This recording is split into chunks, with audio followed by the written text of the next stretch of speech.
Bonjour à tous, voilà la petite vidéo qui va accompagner le cours d'aujourd'hui. On va reprendre la suite de ce que nous avions fait. Alors c'est pas Inspire qu'il faut, c'est Foxit.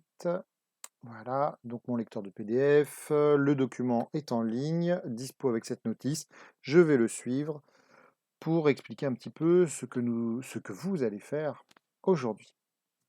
Donc on s'était arrêté sur la notion de bilan chimique la dernière fois, où on avait une explication de la transformation chimique. On a les réactifs d'un côté et les produits de l'autre. Eh bien, ce bilan chimique peut être traduit par ce qu'on appelle l'équation de réaction. L'équation de réaction va permettre de détailler ce qu'il se passe au niveau moléculaire. On parle de l'échelle microscopique. Donc je reprends l'explication de la synthèse de l'eau. Deux molécules de dihydrogène et une molécule de dioxygène permettent de former deux molécules d'eau. Donc je vais remplacer ici les termes d'hydrogène, dioxygène et eau par leur formule chimique. C'est ce que vous avez fait finalement la semaine dernière. Et on a ici, donc comme on a deux molécules de dihydrogène, eh bien on met le 2 devant. Et une molécule de dioxygène, alors comme il y en a une et qu'on la signale en mettant O2, il n'y a pas besoin de mettre le 1. Ça peut aider, mais voilà. Et on obtient deux molécules d'eau. Ça, c'est ce qu'on appelle l'équation de réaction de la synthèse de l'eau. 2H2 plus O2 donne 2H2O. Donc cette équation rappelle bien qu'il y a deux réactifs, le dihydrogène et le dioxygène, et un seul produit formé. Et elle donne en plus les fameuses proportions stoichiométriques. Donc je rappelle quand même quelque chose d'extrêmement important, puisque ça va faire partie de ce que vous allez avoir à faire aujourd'hui, c'est que cette partie-là, 2H2, ça signifie qu'il y a deux molécules de dihydrogène, et chaque molécule de dihydrogène est constituée de deux atomes d'hydrogène. Alors, comme à chaque fois il y a le chiffre 2, je vais prendre le dioxygène. Cette molécule-là, il n'y en a qu'une seule, c'est du dioxygène. Il n'y a qu'une seule molécule de dioxygène, et chaque molécule de dioxygène est constituée de deux atomes d'oxygène. Le petit 2 ici signifie qu'il y a deux atomes. Mais ça, c'est le chapitre 1. Et je pense que maintenant vous comprenez pourquoi je vous disais, qu'il était très important de comprendre ces formules chimiques et pourquoi j'avais fait un chapitre entier dédié à cela. Donc, les proportions stoichiométriques sont dépendantes de la transformation chimique. On a ces fameuses proportions qui sont là, et vous allez voir pourquoi, parce que ça va être le premier exercice que je vais vous demander de faire.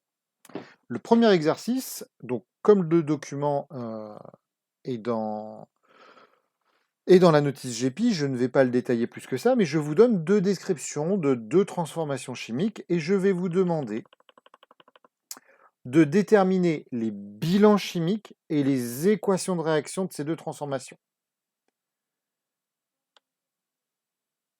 Donc le bilan chimique s'écrit sous cette forme-là, donc avec des mots, et les équations de réaction s'écrivent sous cette forme-là, avec les formules chimiques des molécules et les coefficients. Donc ça, c'est le travail que vous allez avoir à faire, qui est dans la notice GEPI. C'est la première chose que vous allez devoir me renvoyer. Et la deuxième chose, ça sera un jeu à l'image de la semaine dernière sur les équations de réaction cette fois-ci. Et essayer de trouver comment on fait pour pour bien équilibrer. Donc je vais basculer maintenant sur l'application. Voilà.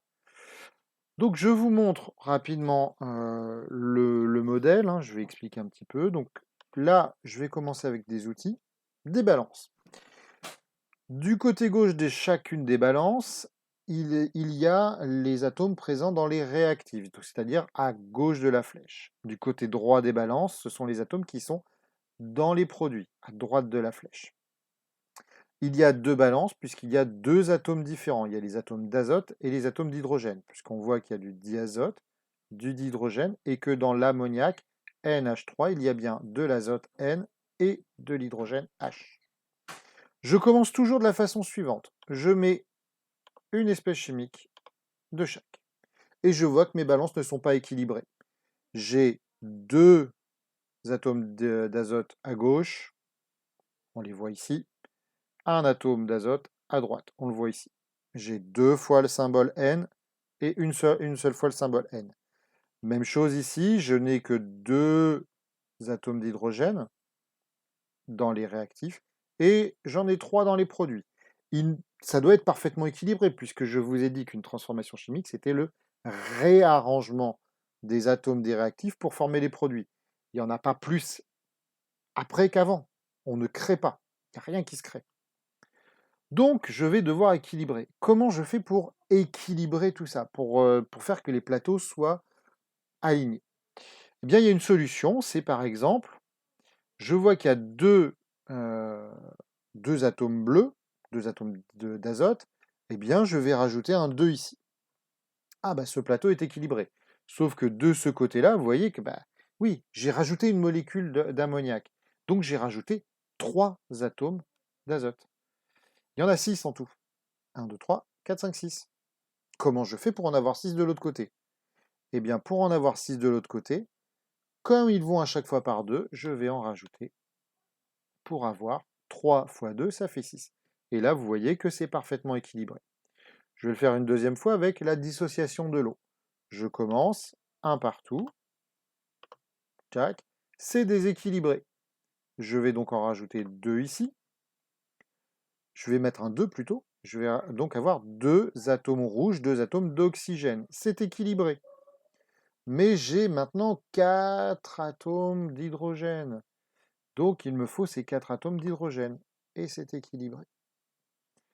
Pour vous entraîner, je vous laisse faire, donc pensez bien à mettre ça, la transformation donc, qui est suivante, qui est la combustion du méthane dans le dioxygène pour former du dioxyde de carbone pardon, et de l'eau.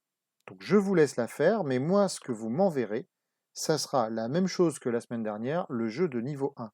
Vous pouvez faire les deux autres, bien sûr, c'est comme vous le souhaitez. N'oubliez pas de mettre le temps. Moi, ça me permet de voir à peu près combien de temps vous avez passé dessus. Je ne l'évalue pas ce temps, hein, et comme la semaine dernière, je vous demande de m'envoyer votre réponse à partir du moment où vous avez atteint au moins 3 étoiles. Donc, je vous montre la première pour moi. Je mets 1 partout. Ah, j'ai plus les balances. Mais oui, mais regardez, j'ai 2 atomes d'oxygène et j'en ai un. Donc, tac, je vais en rajouter un. Sauf que ça m'a rajouté des atomes d'azote. Donc là, je vérifie 1, 2, 3, 4, 1, 2, 3, 4, 1, 2, 1, 2. Alors, je vérifie aussi, je peux vérifier d'une autre façon. 2 fois 2, ça fait bien 4 atomes d'azote. 1 fois 2, ça fait 2 atomes d'oxygène. 2 fois 2, ça fait bien 4 atomes d'azote. 2 fois 1, ça fait bien 2 atomes d'oxygène. Et c'est équilibré. Voilà. Donc, à partir de là, vous avez donc 2 exercices à me renvoyer. Le premier exercice où il y a les transformations, les bilans chimiques et les équations de réaction, et la petite photo, le petite copie d'écran, donc il y a la touche impression écran pour pouvoir le faire facilement, à me renvoyer à partir du moment où vous avez atteint le niveau 3. Voilà, bonne fin de journée à vous, bon courage pour ces exercices, et on se revoit la prochaine fois.